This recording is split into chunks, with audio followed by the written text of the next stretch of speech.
जय गुरु जी, शुक्राना गुरु जी। आज हम दिव्य अभंग चैप्टर 89 का पार्ट 2 पढ़ने जा रहे हैं। शिव नित्य। मेरा छोटा भाई रमेश अपने परिवार के साथ मई 2005 में गुरु जी के दर्शन के लिए आया। लुधियाना लौटने के बाद उसकी पत्नी सोनल गंभीर रूप से बीमार हो गई।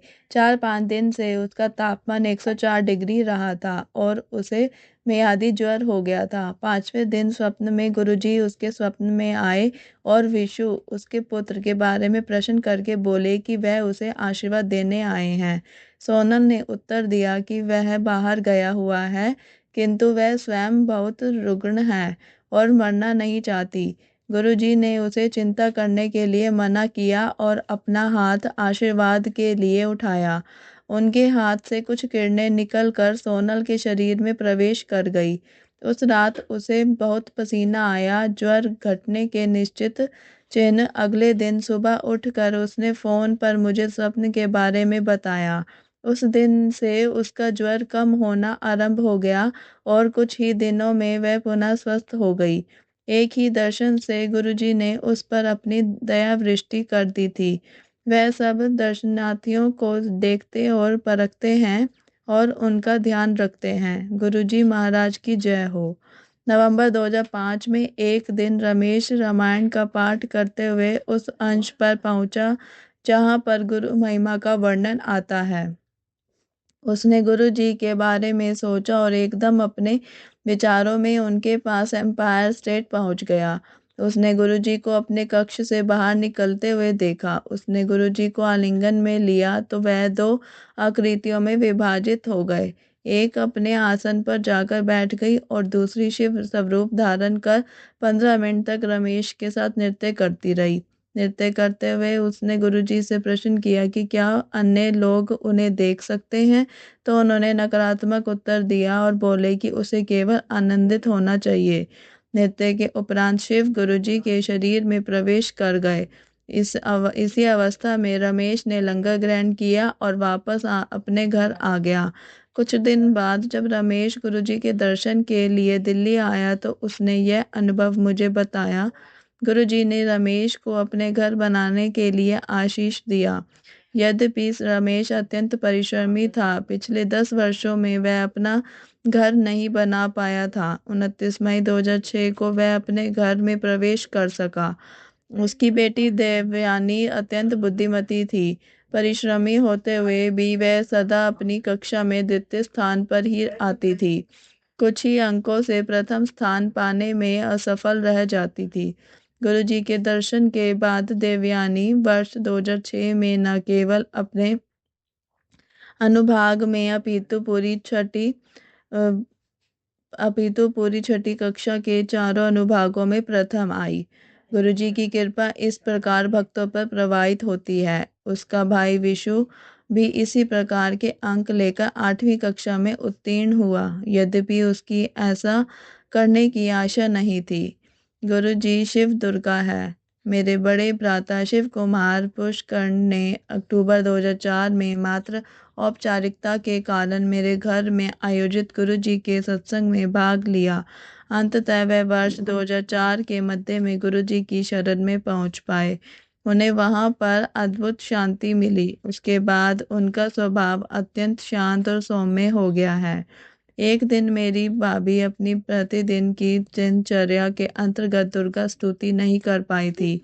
वह व्यथित थी। अचानक गुरुजी उनके सामने प्रकट हुए और उन्होंने कहा कि उन्हें इन बातों को लेकर चिंतित नहीं होना चाहिए। वह बोले कि वह सर्वत्र है और वह केवल उनको याद कर ले तो पर्याप्त होगा।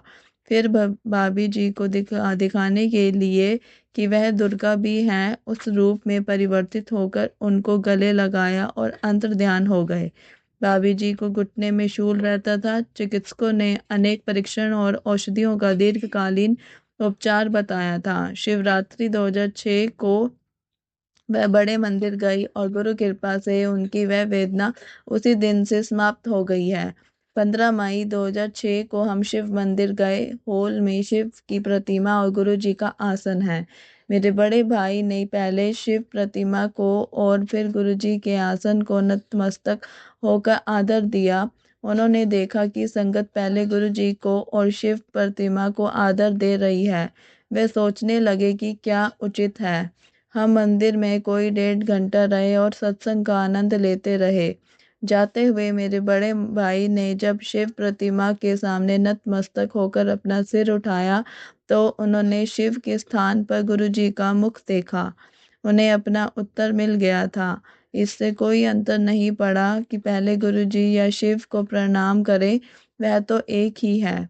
इस प्रसंग से पूर्व श्रीमती सब्रवाल संगत को बताती थी कि उन्होंने गुरु जी को शिव स्वरूप में देखा है, परंतु मेरे मन में संशय बना हुआ था। मेरे भाई के इस अनुभव के बाद वह दूर हो गया। शिव की शरण में यहाँ पर गुरुजी के रूप में उपस्थित मैं अपने आप को अत्यंत भाग्यशाली मानता हूँ। मेरे मित्रों को भी आशीष। मैंने अपने अनुभव अपने मित्रों को बताए तो उनमें से अनेक गुरुजी के पास आए और उनका आशीर्वाद प्राप्त किया। श्री विनोद गुप्ता की बेटी का जीवन परिवर्तित हुआ जब उसे एक अति सुंदर स्वभाव के पति और ससुराल वाले मिले। मेरे एक अन्य मित्र श्री योगेश गुप्ता का स्थानांतरण लुधियाना से गोरखपुर हो गया था। वह जीवन के एक कठिन दौर से गुजर रहे थे। गोरखपुर जाने से पूर्व उन्होंने गुरुजी के दर्शन किए। यद्यपि उन्होंने गुरुजी को अपनी समस्या से अवगत नहीं किया था। 11 माह में उनका स्थानांतरण गाजियाबाद हो गया। पटपड़गंज में उनका मकान है और गुरु कृपा से वे घर वापस आ गए। इसी प्रकार श्री राजेश शर्मा की कंपनी पर उन पर झूठे अभियोग लगा रही थी।